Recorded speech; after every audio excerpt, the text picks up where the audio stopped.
코로나라고 하면 코로나. 예, 일반적으로 외국에서는 코비드라고 한다면 코로나거든, 우리나라는. 코로나. 이 전염병이죠. 우리가 흔히 말하는 팬데믹 그런 말 씁니다만은, 전염이 가장 크게 일어나는 현상을 팬데믹이라고 그래요. 이게 지금 세계 코로나가 안 들어간 지역이 없잖아요. 다 지금 중국 우한에서 출발해가지고 전 세계가 다 감염됐어요. 근데 이게 나을 것 같은데도 또 다른 바이러스가 나온다고 말이에요. 더 독성이 강한, 전염성이 강한. 그러니까 이게 인간의 어떤 의학이나 이런 연구로서는 잡기가 어려워요. 다만 그래도 백신을 한 70% 이상 맞으면 어느 정도 예방이 된다고 그래요. 근데 거기에 더더군 놈이 나온다 그러냐. 그러니까 이게 해결이 안 되니까 유럽에 있는 나라들, 영국이라든지 이태리 이런 나라들은 아주 코로나로부터 해방을 시켜버렸어요. 같이 살자. 우리 지금 독감이 유행을 하고 있지만 독감 예방주사 맞고 그냥 같이 살잖아요.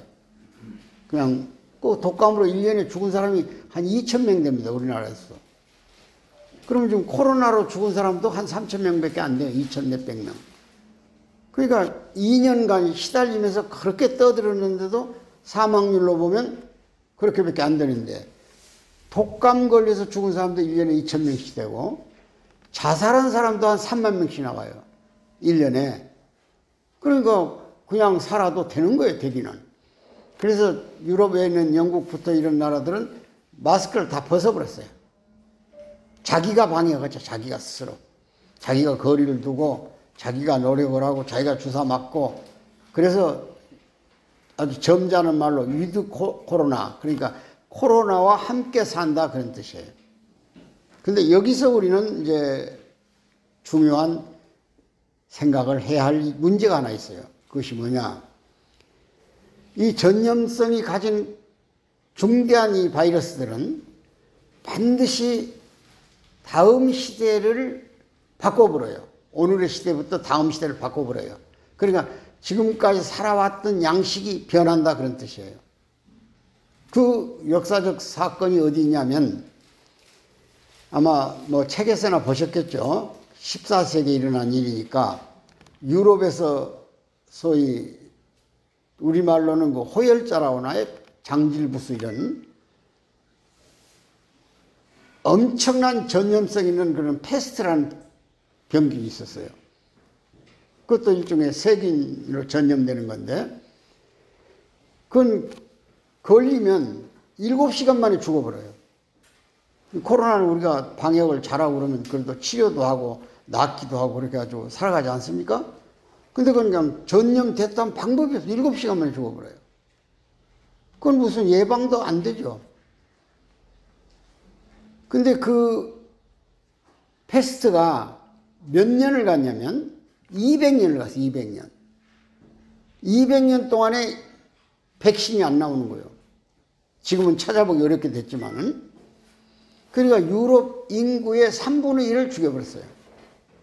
아마 유럽 인구가 그때 전체 합해서 한 1억 명 된다면 3천만, 4천만을 죽게 했다 그런 얘기죠. 그리고 얼마나 놀랬던지 그 패스트를 전염시키는 것이 쥐벼룩이에요. 쥐벼룩. 쥐하고 벼룩. 그러니까 제일 무서운 게 쥐야, 쥐. 그러니까 집안에 혹시 쥐가 들어오면 전염되니까 쥐를 못 들어오기 위해서 계속 밤새 바가지를 두들겨요. 바가지를 긁어요. 어? 그러니까 지금도 부부간이나 이렇게 싸우다가 왜 이렇게 바가지를 긁냐고 그러잖아요. 싫으면 막 바가지 긁는단 말이에요. 그때부터 전염된 거예요. 쥐가 집안에 못 들어오게 하려면 시끄럽게 하면 나갈 거 아니에요. 쥐가 밖으로. 그 방법밖에 없다고 말해요. 예방 방법이. 벼룩이야 뭐 기어다니는 건데 그걸 뭐 잡기는 힘든 거고. 그래서 그런 유행을 놨는데, 그때 사람들 속에 머릿속에 가장 각인된 것이 하나 있었어요. 아하, 하나님은 계시지 않는갑다. 하나님은. 왜? 하나님은 죄 있는 사람한테만 벌을 주는 걸로 알아서 지금까지. 권선징악이라고. 그러니까 세상에 살다 죄진 사람이 벌 받고 나쁜 일 있는 사람이 잘못되고 다 이렇게 일반적으로 알았어요. 신의 은총으로 신을 잘 믿고 이런 사람은 편안하고 건강하고. 그런데 태어나가지고 이제 어머니 젖을 띄지도 않는 애가 전염됐다 이게. 그냥 새카만이 타가 죽는다 그래요 거기서. 그러니까 얼마나 원망스럽겠어요. 그때부터 사람 머릿속을 지배한 것은 신은 존재하는가 하는 문제입니다. 하나님이 계신가? 괜히 저 신부들이 또는 목사들이 선민을 사람들을 모아다 놓고 신을 빙자해가지고 이용해 먹는 거 아닌가? 선악을 얘기하면서 그런 생각이 들기 시작했다 이게. 그것이 싹튼 것이 공산주의를 만들어 놓은 거예요. 문해봉을 일으키고 르네상스를 만들었지만은 그러니까 인간의 지혜로서 모든 건 다 할 수 있지 신은 존재하지 않는다. 신을 원망했다 이게. 그러니까 한 시대를 우리로 말하면 역병 전염시킨 병균이 지나가면 그것이 인간에 의해서 언젠가는 퇴치될 겁니다. 그러나 새로운 삶을 만들어 놓는다 그런 얘기, 양식을. 이게 지금 유령이 떠돌고 다니는 게 공산주의가 된 거예요. 유물론, 물질 승배, 사람이 최고다. 지금 우리 북한 땅에서는 신을 믿을 만한 자유가 없잖아요. 종교 자유가. 왜? 김일성이라는 사람 그 가문이 신의 자리에 앉아 있는 거예요. 응? 김일성 가문이 김정일이가 김정은이가 신의 자리를 차지하고 있고 그 사람에 의해서 살고 죽고가 결정되는 거예요. 그게 그들이 만들어 놓은 주체 철학, 주체 사상 또는 김일성주의 이런 것들이에요. 그러니까 거기는 인간에 의해서 생명이 좌지우지되잖아요. 지금 김정은이 젊은 사람이 이제 금년에 38 된 사람이 정권을 잡고 2,500만을 통치하고 있는데 그 사람들 생명은 김정은이 손에 붙어 있어요. 여러분 저 김정일이가 겨울에 죽었죠. 그때 2011년인가 죽었죠. 12월 달에. 근데 그 운구차를 가만히 지금 영상에 보세요. 8명이 양쪽에 4명씩 운구를 하고 차가 그 추운 겨울에 평양 광장을 빠져나갑니다. 운구차가. 그때 광장에 모여가지고 통곡하던 시민들은 혹시 그 차가 미끌릴까 봐서 자기가 입고 있던 잠바 내복을 벗어서 길바닥에 깔아줬어요. 차 미끌리지 마라. 참 엄숙하게 장례가 치러졌죠.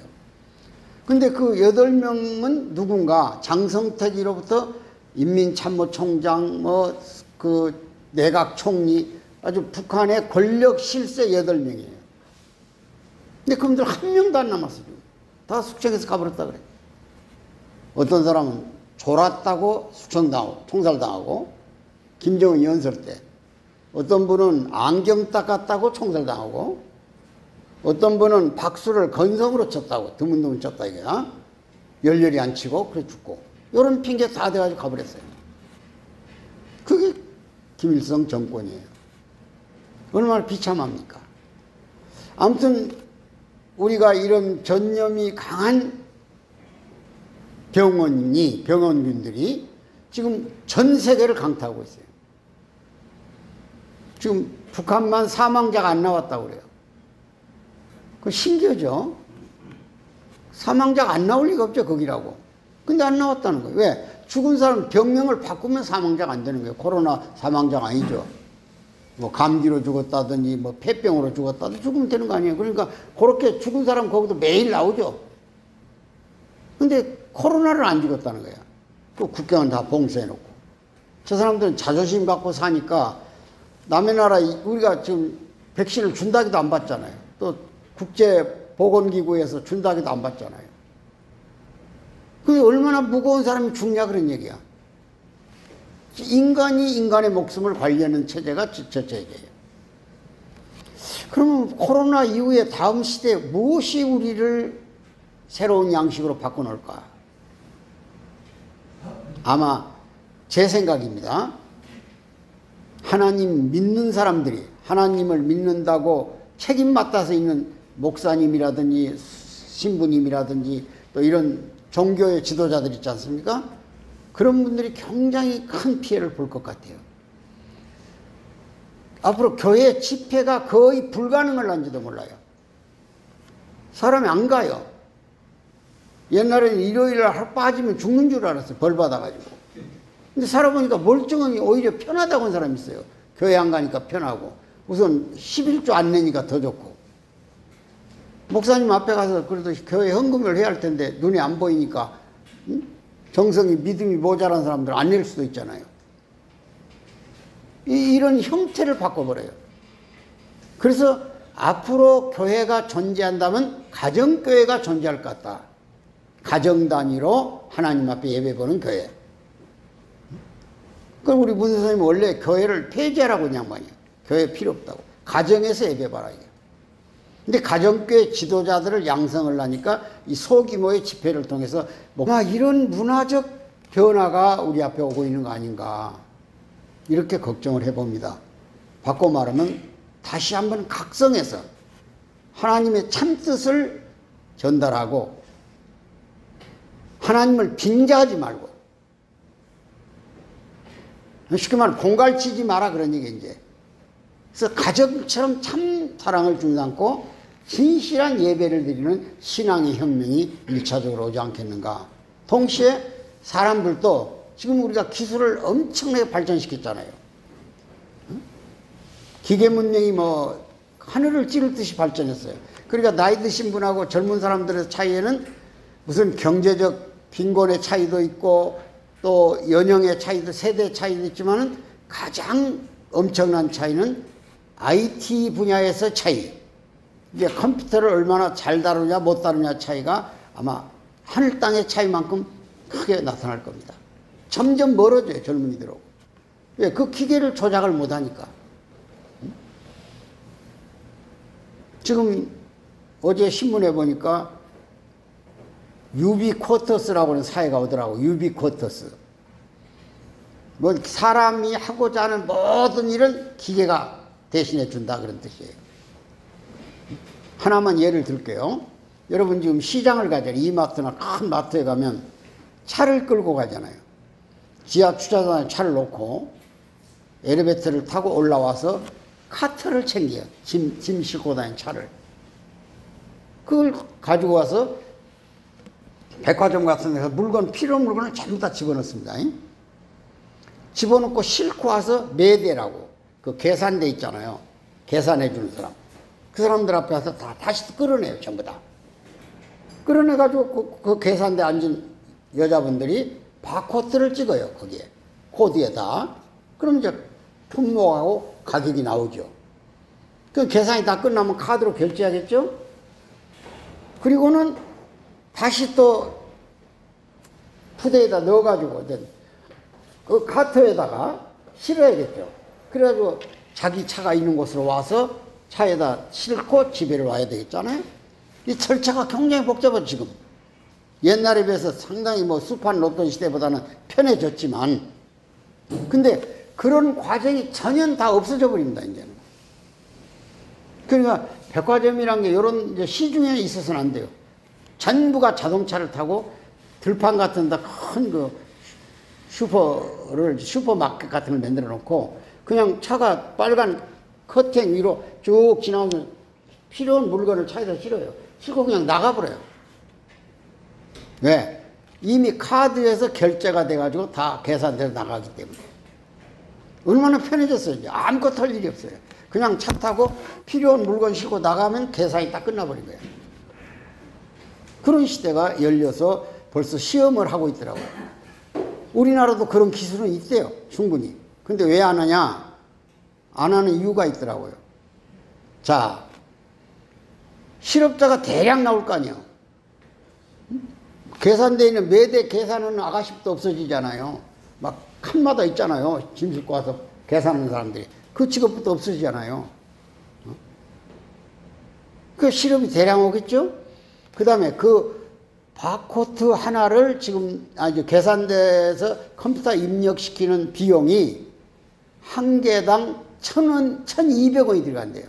물건 하나를 실어서 가져가는데, 그러면 인건비 같은 걸 줄이니까 경제적으로는 계산이 맞는데 그 비용을 정부가 낼 거냐, 상인이 낼 거냐, 백화점 주인이 낼 거냐, 그러면 소비자가 낼 거냐가 결정이 안 된 거예요.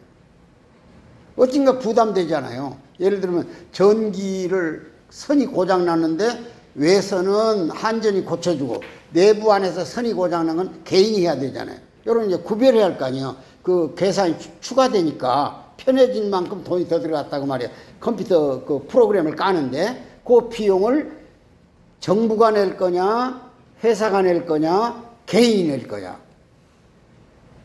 그러니까 그런 것도 단계적으로 이제 갈 수밖에 없죠. 그러나 그만큼 세상의 변화는 상상을 초월하게 나타납니다. 그래서 참 일찍 성환을 하셨습니다. 우리 문선생 선생님, 문삼명 선생님, 그분이 가지고 계시는 세계. 그분이 이제 평화를 사랑하는 세계인으로라는 책에도 보면은 그분이 그리는 세계가 있잖아요. 에덴 동산에서 인류 시조가 아담 해와가 최초로 그려놨던 세계를 만들겠다는 거 아니에요. 그래서 그분의 철학은 복귀 섭리 역사잖아요. 복귀. 옛날로 돌아가서 하늘이 최초로 그렸던 그 세계로 가서 우리가 인간답게 살아가자. 응? 그 세상의 현실을 거부는 안 하지만 과대한 욕심을 가지고 너무 지나치게 발전해 간다면 그것이 결국은 인간 세계에 또 중대한 문제를 일으킨다. 어제 또 신문에 보니까 우리나라의 100개 기업들, 그러니까 국직원 기업, 삼성부터 현대 쫙 해가지고 물어봤어요. 금년에 취업을 얼마나 시키려고 하냐. 그랬더니 86%, 그러니까 100개 중에 86개 기업이 사람을 안 뽑는다는 거예요. 사람을 안 뽑아. 큰 기업들은 어쩔 수 없이 뽑아주는 정부가 요구도 하고 또 국민들한테 신뢰도 살라니까 뽑지만 사람이 필요 없는 회사가 되는 거예요, 이제는. 그럼 기존의 일자리는 다 어디로 갈 거냐. 그렇다고 대학에서 전문 과정이 바뀌었냐? 바뀌지 않았어요. 옛날 그대로 있는 과정들이 많아요. 그러니까 이런 세상을 보면서 아마 우리 어르신들은 엄청난 노력을 해야만 젊은이들 조금 흉내라도 내지, 어영부영하다가 며칠 지나면 그냥 하늘 땅만큼 변화의 거리가 멀어졌다 이게. 이런 점을 걱정하지 않을 수 없다, 그런 얘기입니다. 그래서 반드시 전염이 강한 병들은 하나의 문명을 바꿔놓더라, 그런 얘기를 드리고요. 이제 우선 평화를 이루는데 우리 같은 나라는 다른 나라에 비해서 갈등, 남북 간의 분단이라는 구조를 갖고 있는 갈등 비용을 우리가 많이 내놔요. 갈등 비용. 이념 갈등, 좌파 우파하는 갈등, 보수냐 진보냐 갈등, 종북이냐 주사냐 뭐 이런 말 쓰잖아요. 종북파 주사파. 지금도 정권 교체해서 좌파가 정권 잡을 거냐 보수파가 잡을 거냐 지금 국민이 갈라져 있잖아요. 정당도 그렇게 이념적으로 갈라져 있잖아요. 그러니까 이런 비용을 우리가 얼마나 지불하냐면 이 경제학자들이 계산을 해보니까 적게 잡은 학자는 1년에 84조가 들어간대요. 갈등 비용으로 84조 한국 돈으로. 근데 많이 계산한 학자는 264조라고 그랬어요. 그래서 정치인들은 대한민국은 갈등공화국인데 약 300조의 갈등 비용을 지불한다 그래요. 300조. 그럼 국가 예산이 620조인가 그래, 내년 예산이. 그러니까 한 절반쯤을 갈등 비용으로, 불필요한 비용으로 지불해 버린다 그런 얘기예요. 그러면 언제쯤 갈등이 해소될까? 물론 어느 나라라고 해서 갈등이 없는 건 아닙니다. 있어요. 그러나 극히 적다 그런 얘기야. 근데 우리는 국민 전체가 그냥 전라도냐 경상도냐 좌파냐 우파에 갈라져 버렸다 이게. 이게 전부 소모 비용이야. 어? 광화문에 가서 촛불을 들고 대모를 해도 비용이고 태극기를 들고 줄을 서서 지나가도 비용입니다. 그 시간 생산을 못 하잖아요. 그러니까 다 비용으로 지불하는 거예요. 그래서 우리가 여러분들이 이제 살아계신 동안에 꼭 바꿔놓고 가야 할 것은 갈등 비용을 줄이는 이런 일에 참여를 해야 되겠다. 아마 그것이 평화의 본질일 수도 있어요. 생각을 바꿔 가져야 되니까. 어느 건 맞고 어느 건 틀린다 그럴 수 없어요. 그러면 이제 분단을 계속 하는 한 비용은 지불해야겠죠. 근데 이것은 소모비용이야, 소모비용. 갈등비용은 소모비용입니다. 근데 통일이 되면 엄청난 비용이 듭니다, 통일도. 근데 그 비용은 생산비용이다, 그런 얘기야. 통일은 투자입니다. 투자는 재생산을 해요. 다시 돈을 벌어 갖고 온다, 투자하면. 그러니까 통일은 투자 비용이고 생산 비용이고, 분단은 소모 비용이고 갈등 비용이니까 결국은 이제 선택을 하게 해야 돼, 국민에게. 그래서 통일 쪽으로 갈 거냐, 분단 쪽으로 영원히 지속할 거냐. 분단은 영원해, 영원히 비용이. 근데 통일은 한순간 비용이 많이 들어요. 그 예가 독일서 나타난 거예요. 독일 통일을 90년에 했잖아요. 근데 2010년에, 그러니까 통일 20년 만에 비용을 계산해 봤어요. 그랬더니 얼마가 나왔냐. 한국 돈으로 약 3천조가 나와, 3천조. 그러니까 1년에 150조씩 더 독일이, 서독이 투자를 했다 그런다. 예산을 썼다 그 말이야. 동독을 살려내려고. 그럼 요걸 갖다 우리나라에다 갖다 집어넣어 보니까 동서독 간에는 통일 당시, 90년 통일 당시에 경제적 차이가 4배, 4배. 그러니까 어느 정도 따라와 있었잖아. 동독은 공산국가 중에 제일 잘 살았어. 그 당시 통일될 때 개인소득 6,000불이었어, 6,000불. 근데 지금 북한은 1,000불이 안 돼. 970불 정도. 그리고 남북한을 비교해보면 한 60배 차이가 나요. 총체적으로. 그러니까 끝없이 통일했을 때 집어넣어야 할 비용이 많다 그런 얘기예요. 응? 엄청나잖아요. 그러니까 우리나라 통일 비용을 약 4천조, 20년간 앞으로 4천조에서 7천조까지 봐요. 통일 비용을 20년 동안 북한에다 집어넣어야 할 돈이 4천조 이상 된다. 그러면 1년에 400조 가까이 버넣어야 되잖아요. 200조, 20년 잡고 200조씩. 그럼 국가 예산의 3분의 1을 북쪽에다 쓴다고 할 때 우리나라의 복지 예산 어떻게 할 거예요? 쓸 수가 없어요. 우리나라 예산 중에 복지부가 제일 많이 쓰거든요. 아마 복지부 예산이 한 150, 60조 될 겁니다. 출산 예산도 얼마나 많습니까? 그런데 어린애가 안 불어나잖아요. 그러니까 젊은이들은 머릿속이 빨라요. 통일하지 말자.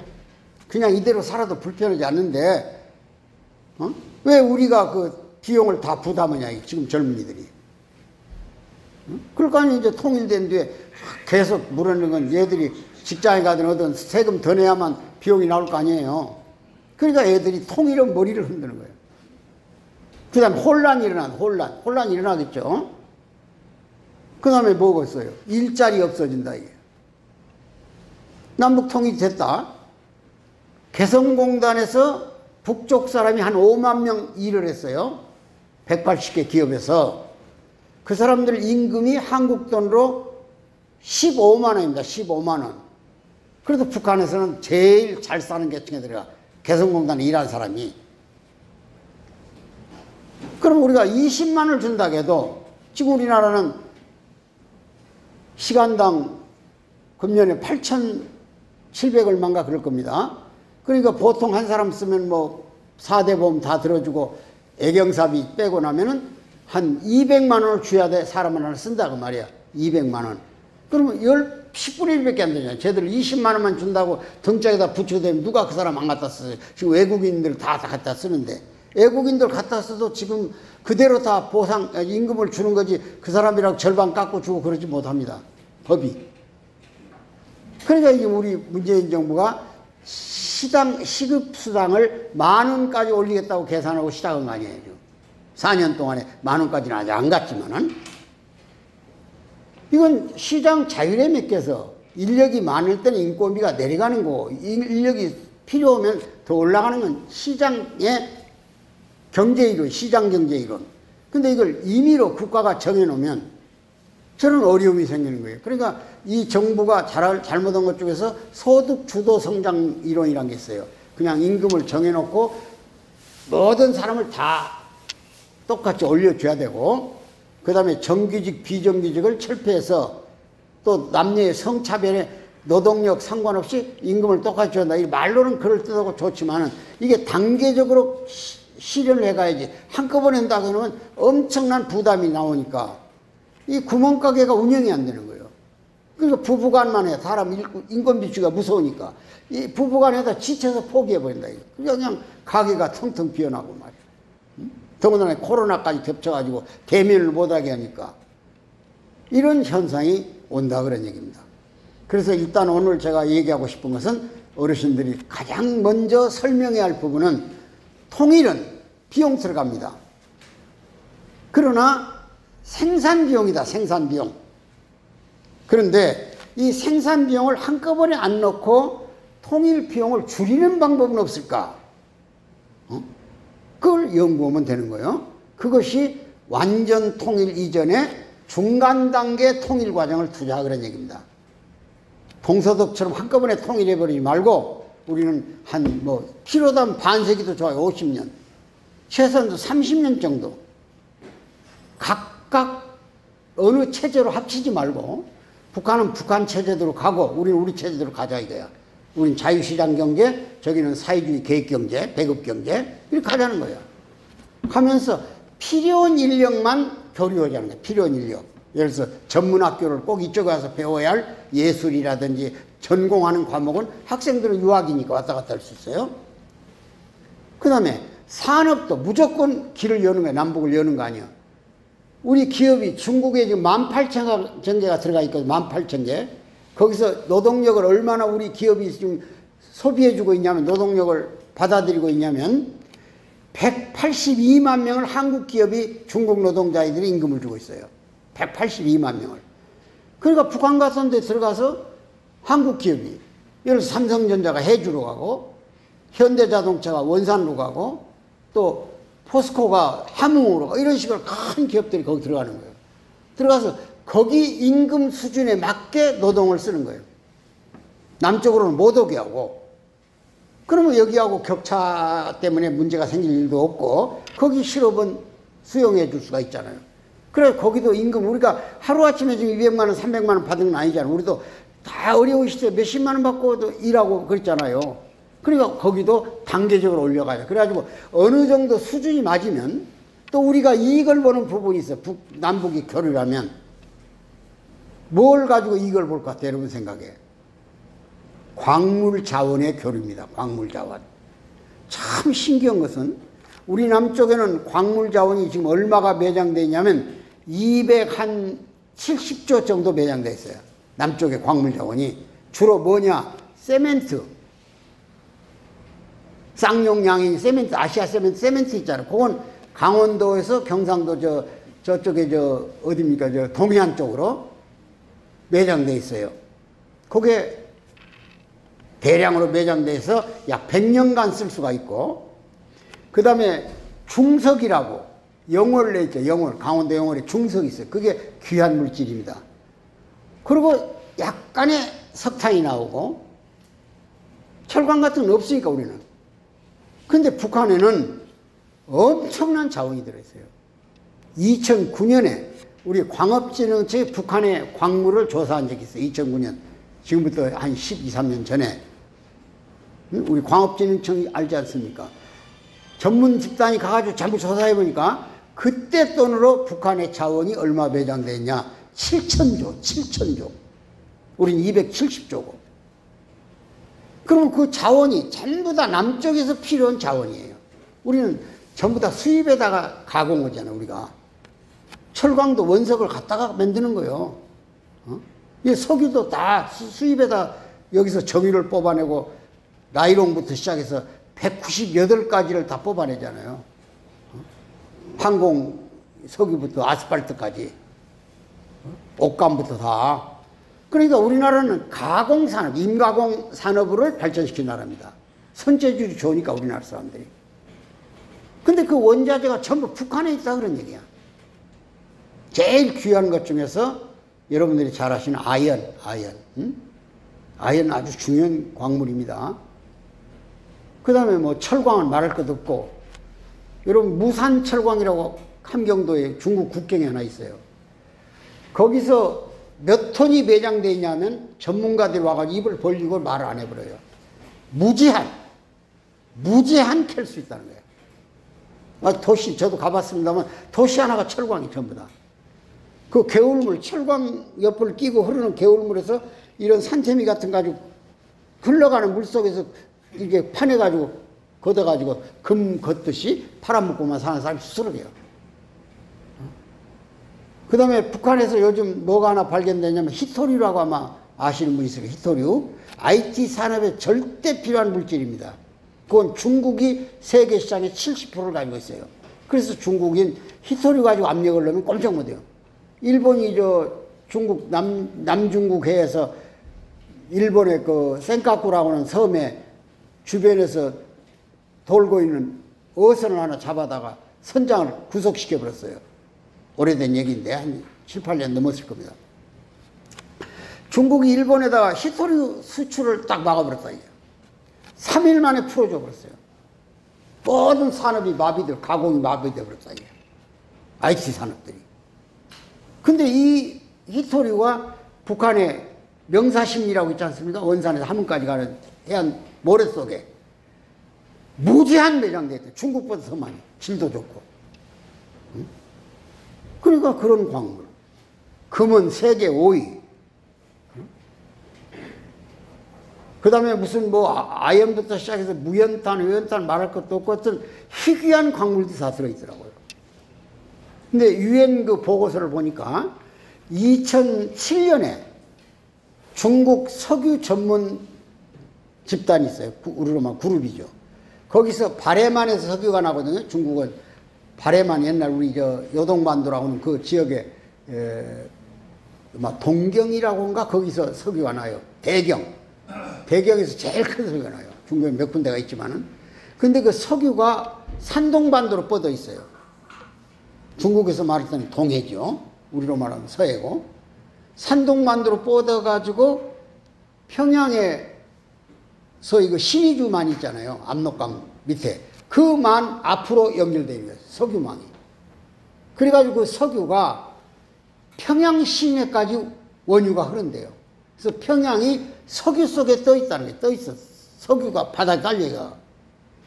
그 석유량을 추정했는데 사우디아라비아하고 이란에 매장된 석유보다 더 많다는 거예요. 이게 세계 최대 석유 매장량이 우리 서해에 깔려있다 그런 얘기예요. 한번 상상만 해보세요. 왜 우리가 석유를 저 아라비아 반도에 가서 가져옵니까? 그냥 북에서 가져오면 저절로 파이프만 깔면 될 거예요. 그러니까 통일은 잠시 보면 비용이 많이 들어갈 것 같지만은 결국 둘이 합치면 이걸 시너지라고 합니다만은 엄청난 국력이 성장할 수 있는 아주 좋은 기회를 만나는 거예요. 그러니까 통일도 경제적 이익이 있어야 되는 거예요. 여러분 제가 이것이 바로 분단비용이다 그런 얘기 쉽게 말하면. 근데 통일비용은 아까 200조씩 들어가서 일시적으로 들어간다 하더라도 그것이 재투자가 돼가지고 북한의 광물하고 우리의 기술이 합치는 거예요. 그 다음에 북한의 노동하고 자본이 합치는 거예요. 그 자원과 기술이 합치고 북한의 노동이 산업이 없으니까 실업자가 엄청나잖아요. 얼마나 웃기냐면요. 북한은 기업 하나에 일꾼이 100명 필요합니다. 거기에 500명을 집어넣어버려요. 배급제니까 직장이. 그러니까 월요일 날은 물품 안 들었다고 놀아불고 금요일 날은 떨어졌다고 놀아불고 또 점심 먹으러 가려면 4시간씩 있다 와요. 할 일도 없는데 사무실에 앉았으면 뭐하고 현장에 가 뭐하냐고. 일거리가 원자재가 없는데. 군대를 그래서 11년 12년씩 두는 거예요. 제대해봤자 일할 데가 없어요. 응? 그러니까 이런 인력을 우리가 갖다 쓰자 이거야. 거기다 놓고. 그러니까 그 노동과 우리의 기술이 합치고 자본이 합치고 광물하고 자원하고 자본이 합치면 남북한이 서로 좋다. 윈윈. 매부 좋고 사부 좋고 싫어 누나 좋고 그러듯이. 이것이 새로운 대동강의 기적이에요. 그러니까 남북통일은 미래 비전이고 희망이고 우리가 지향할 목표가 되는 거예요. 여러분들은 그걸 남겨놓고 가셔야 되니. 손자놈한테 얘기를 하든 젊은이들을 만나면 통일 의지를 가져라.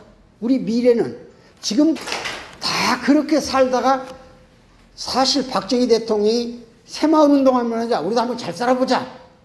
이게 이제 전 국민운동이 돼가지고 새벽중에 울려내면서 살게 된 거예요. 그러니까 우리가 88 올림픽 했잖아요.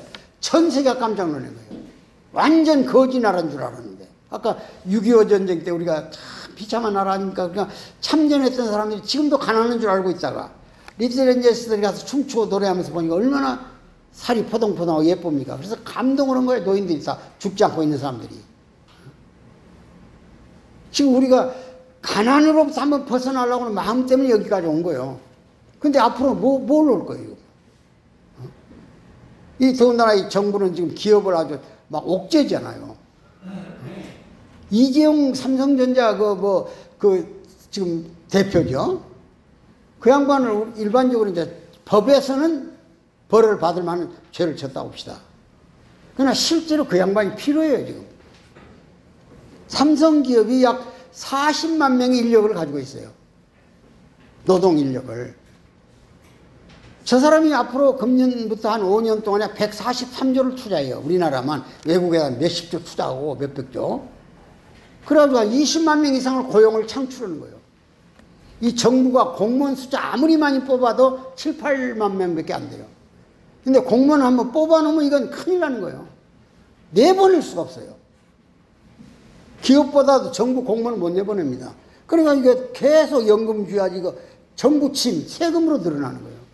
지금 저 지원금이라고 해가지고 이번에도 25만 원 준다는 거 지금 당장은 없는 사람 쓰기 좋죠. 이게 정부 빚이에요. 지금 900조, 한 1000조 돼요, 국가 빚이. 이거 다 갚아야 돼, 우리가. 젊은 시대들이. 그러니까 애들이 머리 아프다는 거야, 이거 집만 쓰니까 애들 안 나요. 왜? 나봤자 가르칠 능력이 없어, 지금. 이런 나라에 걱정을 할 때 우리 비전은 통일이 우선이다. 통일해 놓으면 일시 고달퍼요. 그러나 기술적으로 가려면 체제를 일국양제라고 두 체제를 유지하는 거예요. 한 50년까지 가자 이게요.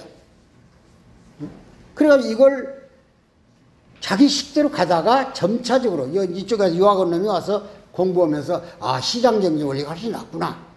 배급 주는 것보다 국가가 논아준 것보다 기업이 만들어서 고용을 창출하는 게 훨씬 낫구나. 이런 생각을 바꾸면서 점차 희석이 되는 거예요. 이 북한 사람도 똑같은 사람입니다. 거기서 제가 한 20번 왔다 갔다 하면서 그 사람들 사귀어 보니까 처음에는 막 날카로워요. 막 서가지고 막 조금만 지기들 싫은 얘기하면 반동이고 그래요. 이 서문대학교 총장이 이경준 씨라고 여자분이었는데 저하고 같이 이제 같은 버스를 타고 이제 만경대로 요리 구경하다가 숙소로 들어왔어요. 근데 들어올 때 옛날에 우리 6.25 때 어릴 때 북한 노래 공부했잖아요. 망고의 빨치산이 누구인가를 뭐 절세 애국자가 누구인가를 뭐 언덕 밑에 비행기 오면 소문선 다 노래 불렀던 기억 나지 않아요? 지금 80대시면 다 알 거예요. 10살 그때 됐으니까 11살. 그 노래를 한 자리 불렀어요. 근데 마지막 노래 부를 때 망고의 빨치산이 누구인가를 절세 애국자가 누구인가를 그 이름도 빛나는 김일성 장군 그렇게 후렴 붙었잖아요. 그걸 갖다 김일성 장군이라는 말을 빼버렸어요. 그 서문대 총장이. 전부 차 안에 남쪽 사람만 탔어. 북한 사람이 누가 탄지는 모르니까. 그러더니 버스가 호텔에 딱 도착하니까 그 총장 선생 좀 나오시라요. 좀 봅시다. 그리고 끌고 와요. 밤새 안 와요. 근데 그 다음날 각서 하나 쓰고 왔다고 그래. 뭐냐 그랬더니 왜 김일성이라는 말을 안 불렀냐는 거야. 그거 걸려가지고. 또 여러분 박보희 총재 알잖아요. 그 양반은 뉴질랜드를 데리고 평양 갔을 때 학생 하나가 일기를 써. 일기를. 학생 일기 쓰잖아요. 쓰는데 평양에 가로등이 하나도 없으니 깜깜하잖아요. 그러니까 일기에다 이렇게 쓴 거예요. 북한의 학생들은 불쌍하다. 밤거리를 어떻게 나갈까? 가로등이 하나도 없는데 사실대로 쓴 거예요. 없으니까. 근데 이걸 북한의 호텔 청소부가 일기장을 이놈이 안 덮고 갔나 봐. 다른 데 공연 가면서. 이걸 읽어보니까 평양을 아주 우습게 처리해놨다고 그래요. 북한 애들은 불쌍하다고. 이 학생하고 박 총재가 가서 이틀간을 구속당했다고 했다니까. 그래가지고 다시는 그런 말 지도 잘하겠다고 안 쓰기로 하고 풀려놨어요. 이런 체제 속에서 지금 살아가고 있는 거예요. 그러니까 무슨 사람이 사는 사회가 아니었어요, 사회는. 어제 그제 4월 15일이 김일성 아마 죽은 100주년인가 아마 그런 행사가 있었어요. 4월 달에. 근데 바로 얼마 안 됐잖아요. 3, 4개월. 그때 그 장백산 관현악단인가? 거기서 나와서 이제 그 장례식에서 경연을, 노래 경연을 하면서 이제 관악 연주를 한 거예요. 연주단 단장이. 근데 연주단 단장이 이렇게 이제 지휘를 하는데 어떤 악단은 음악하는 뭐 색스폰 부는 사람인지 뭐 나팔 부는 사람인지 곡조를 조금 잘못 맞춘 사람이 하나 있었나 봐요. 그러니까 행사를 마치고 김정은이 나가는데 전부 박수 치고 있는데 손가락으로 가르쳤더라. 이동무 좀 나오시라고. 이제 왜 악기 보조를 잘 못 맞췄냐, 하모니를 못 맞췄냐 그런 뜻으로 좀 주의를 주려고. 요걸 김정은이가 가다가 얼른 보니까 막 손가락질하면서 이동무 나오라고 그러니까 그걸 본 거예요. 그 다음날 공개체형을 당했다. 그 다음날. 수령님이 아직 가시지도 않았는데 장군님이 어떻게 무리한 짓을 했냐고 해가지고 평양 광장에다가 그 사람을 세워놓고 복면을 씌우고 소총든 3명이 나와가지고 한 앞에 10방씩 30발을 갈겨버린 거예요. 가슴에다가. 응? 장군님 앞에서 어떻게 그 무리한 행동을 하냐고. 이런 사회입니다. 그러니까 무슨 북한 사람을 해방시키기 위해서도 통일국가를 가야 돼요. 저대로 살게 냅두면 안 된다. 인권 자체가 없어. 굶어 죽는데 무슨 인권이 있겠어요. 지금 경제라는 게 80%가 마비돼 버려가지고 20%만 배급이 나가고 80%는 장마당 신세를 져요. 근데 국경을 봉쇄해버렸잖아요. 누가 들락날락 못하니까 밀무역이 안 된다 그런 얘기예요. 중국하고 러시아하고. 송출단 사람도 못 나가고. 그러니까 오히려 시장에 이제 모든 물건이 중국이나 러시아 거고 우리나라 것이 이제 중국을 통해서 중국 상표를 달고 우리나라 것이 가요.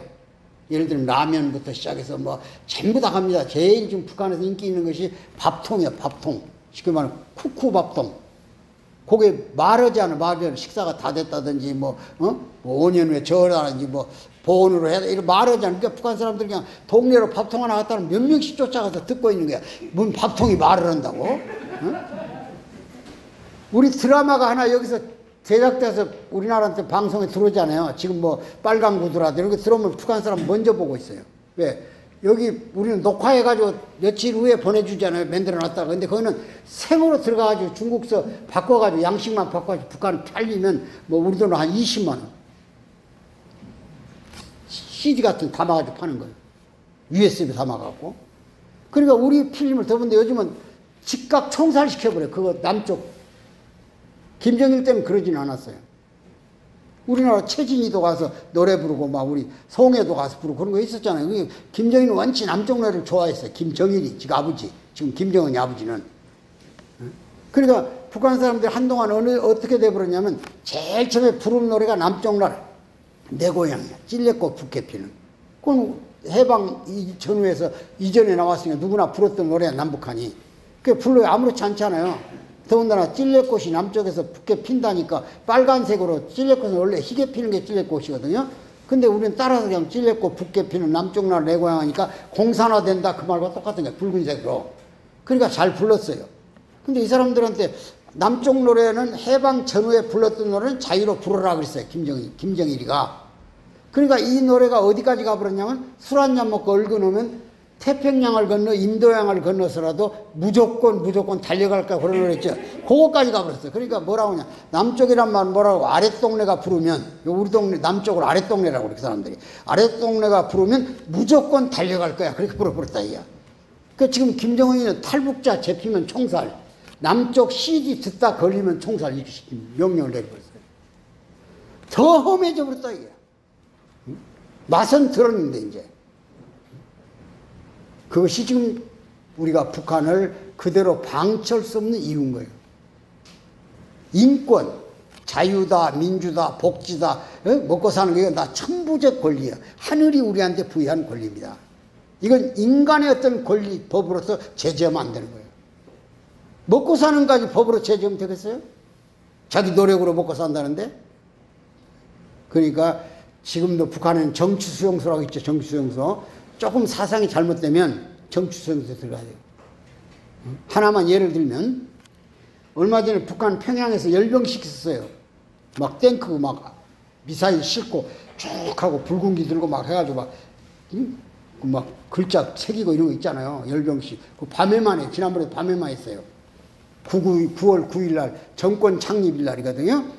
밤 12시부터 1시 사이에 해, 되게. 저는 낮에도 했는데. 근데 밤에 자지 말고 평양에 있는 아파트는 전부 다 문을 열어놓고 불을 밝혀놓고, 그때는 전기를 주어요. 열병식 납부라고. 그러고는 박수를 치라는 거예요, 박수를. 열병식 하는데 높은 70층 아파트에서. 근데 내가 최근에 북한의 탈북자한테 얘기를 들어보니까 63층 사는 아저씨가 가족끼리 다 나와. 애기도 안고 와야 돼요. 전범인 애기도. 열병식 때는 손 흔들어야 됩니다. 6살짜리 아들이 있는데 매번 열병식 있으면 밖에 와서 같이 박수 치면은 그 반에, 그 아파트에 반장이 하나 있어요. 인민위원장이. 그 사람이 쳐다보면 누집에 불이 안, 우리 태극기 달았냐는데 우리 간섭도 안 하잖아. 거기 인민기 안 달았냐, 박수 치러 누가 몇 사람이나 이걸 조사한대요. 근데 그 집 6살 먹은 놈이 군인들 탱크만 보면 막 경련이 일어난대요. 뭐 울고불고 해. 무서워가지고. 그러니까 한참 데리고 있다가 안으로 데려다 재우려고 들어간 거야. 그러니까 아주머니만 손을 흔들고 있거든. 아저씨는 애기를 데리고 들어가 버리고. 요게 이제 보고가 된 거예요. 그 다음날 새벽에 내무성, 소위 그 경찰이죠. 경찰서에서 와가지고 짐 다 추락에다 싣고는 자강도 정치수용소에다 집어넣어버린 거예요. 박수치를 안 나왔다고, 부부가. 이거 그런 사회를 어떻게 살겠냐, 그러니. 그러니까 여러분들이 지금 다시 한번 우리 평화대사가 통일은 우리에게 영원한 축복이다. 다만 준비를 해야 돼. 비용이 많이 들고 그러니까. 그리고 혼란도 각오해야 돼. 그 대신 정부는 통일을 한꺼번에 하지 마라. 여기는 사유재산이 있고 저기는 국유잖아요. 그러니까 땅 같은 것도 원래 첫째는 평양에다가 등기 등본을 가지고 있던 사람들 있잖아요. 일제시대 이전부터도 자기 땅. 그건 개인이 다시 가져가게 해야 돼. 북한에서 1천만 이상 가정이 내려올 때 자기 땅들 다 알잖아요. 어디에 선론 있었고 이런 거. 농촌은 안 변했으니까 논두렁만 바꿨지. 그건 자기가 찾아가야 됩니다. 그 다음에 두 번째는 주인이 안 나타나면 그 동네 사람들에게 먼저 공매권을 줘야 돼. 공매권. 어? 동네 사람이 국가 가격으로 동네 사람이 그 털을 알잖아요. 앞동네 텃밭을 알고 다 아니까 그거 사가게 해주고, 그 다음에 그래도 안 나오면 전체 이제 공매를 붙이는 거예요. 공매를. 경매가 아니라 공매. 입찰은 경매처럼 막 많이 쓰면 돈 있는 놈 다 먹어버릴 거 아니에요. 그래가지고 토지 분할을 왜냐면 그 유럽에 있는 공산국가들이 그렇게 다 했어요. 이렇게 해서 기술도 무조건 기술도 없는 놈 내려와서 전문 기술을 배울 수 없으니까 거기서 그냥 우리 기업이 들어와서 일꾼을 창출해 쓰고 임금은 그 수준에 맞게 올려가는 거예요. 그리고 한 20년에 우리만큼 올라오는 거예요. 거기도. 그 대신 우리가 자원은 사주고 기술 제공하고 또 돈 제공해서 광물이 있으면 뭐 산속에 있다가도 그 개발하는 뭔 소용이 있어요. 히스토리가 나면 뭐예요? 분리해서 정제 작업해가지고 세계 수출까지 다 모든 그 설비를 다 해야 하잖아요. 그러니까 결국 우리 기술과 자본이 들어가야 된다. 그래서 서로 간에 이익을 남기면 되는 거니까 통일은 우리에게 생산 비용이고 투자 비용입니다. 분단은 소모 비용이고 지출 비용입니다. 그러니까 통일이 우리 장래나 미래나 젊은이들을 위해서 필요하다는 점을 여러분이 강조하고, 북한을 제대로 방치할 수 없다. 우리 동포가, 우리 동족이, 우리 형제가 사는데 어떻게 사람답지 않은 사이에서 살도록 맡겨놓을 수 있냐 이게. 지금도 기억에 생생한 것은 내가 평양 가서 아주머니를 길거리에서 하나 만났어요. 우리 저 남해 비료인가요? 그 포자를 들고 이렇게 있더라고. 그래서 왜 포대는 짊어지고 다닙니까? 그랬더니 집에다 돼지를 키운다는, 돼지. 아파트 안에서 돼지를 키워. 생각해 봤어요? 처음에는 달구 새끼 사다, 병아리 사다 이만큼 키우고, 그거 팔아가지고 오리 새끼 사와요. 그러다가 염소 새끼 사와요 또. 그럼 조금씩 돈이 더 올라가잖아요. 그래가지고 결국은 돼지를 사다 놓은 거야. 새끼 사가지고 한 30건까지만 키워요. 그러면 팔아요. 그 돈을 모으는 거예요. 기가 막히지 않아요? 이 배고프면 다 합니다. 여러분 옛날 어르신 소 외양간 있죠? 바로 애양간에도 불 때면 따뜻한 방이 사랑방이죠, 방. 거기서 자고 애양간에 소똥 냄새 나고 돼지 바로 키우죠. 냄새 나고 그러던가요? 자기 것이 되면 하나도 안 나는 거야. 그럼 평양 사람들도 아파트가 있는데 보통 7평부터 서민들 13평 살거든요. 근데 화장실은 5층 단위로 있어, 5층 단위로. 개인 집에 없어, 화장실이. 그러니까 7평이라도 방 2개 나오고, 그래도 부엌이 있는 거예요. 화장실이 공동으로 쓰니까. 그러니까 그 아들이 군대 가버렸어요. 하나만 낳았는데. 그럼 비어있잖아요. 그러니까 그것을 평양 가서 중국에서 온 손님들을 하룻밤에 이불, 우리 돈으로 이불이니까 한 3,000원 돈, 아니 4,000원 돈, 2,200원, 2,200원, 2,400원. 요거 받고 하룻밤 빌려줘요. 호텔에 가면 뭐 20불, 30불 줘야 되니까. 근데 그것도 못한 사람이 병아리 키우다, 염소 키우다, 돼지 키우는 거예요. 그 돼지 사료를 구하려고 시장 바닥에 가서 쓰레기고 뭐고 먹을 거, 배추 꼭대기고 뭐고 주워서 넣으려고 비료포대를 짊어져 다니더라고요. 그래서 혼자 사십니까? 그랬더니 남편하고 살아, 남편이 얼마 전에 죽었대요. 그래서 혼자 돼지 키워가지고 그냥 팔아서 조금씩 남긴다고 그러더라고요.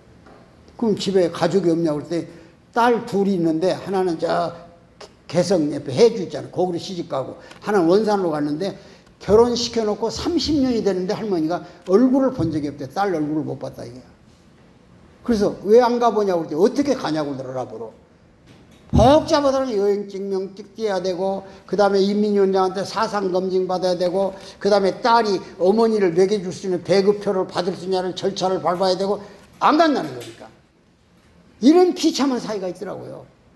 우리는 못 만나서 못 만났는데 그 사람들은 그 나라 안에서 못 만난다는 거예요. 이런 사회를 해방시켜줘야 할 책임이 있지 않냐. 그래서 평화대사가 할 일은 그런 것이다. 이런 생각을 가졌으면 하는 마음으로 오늘 얘기를 드렸습니다. 감사합니다.